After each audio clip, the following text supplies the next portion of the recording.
করলো। রাজামশাইয়ের কত কাজ, তিনিও সফল। পরীক্ষা করে দেখবেন, তাই হাবি জাবি পচা বল দিয়ে বস্তার নিচের দিকে ভরলো, আর উপরের দিকে কিছু ভালো বল দিয়ে ভরলো, আর সে রাজদরবারে ফিরে আসলো।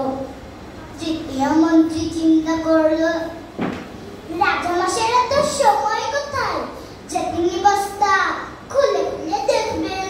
তিনি শুধু দেখবেন বস্তা পূর্ণ হয়েছে কি না। তাই সে জঙ্গলের মরা পাতা, ঘাস, কাঠ ইত্যাদি দিয়ে বস্তা ভরলো, আর সে রাজদরবারে ফিরে আসলো। এরপর তিনজন মন্ত্রী রাজার দরবারে হাজির। রাজামশাই সেবার বস্তা পূর্ণ দেখে খুবই খুশি হলেন। তিনি বস্তাগুলো খুলেও দেখলেন না। তৃতীয় মন্ত্রী নিজের বুদ্ধির কথা চিন্তা করে নিজেকে বেশ বুদ্ধিমান মনে করলো।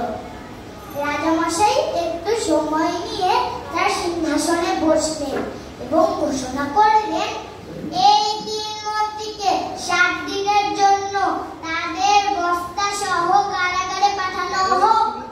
প্রত্যেককে 3টি আলাদা আলাদা কক্ষে রাখা হোক। এই 7 দিন তাদের সাথে কেউ কোনো প্রকার দেখাও করবে না এবং খাবারও দিবে না। এরপর তাই রাজাদেশে 3 জন মন্ত্রীকে কারাগারে পাঠানো হলো।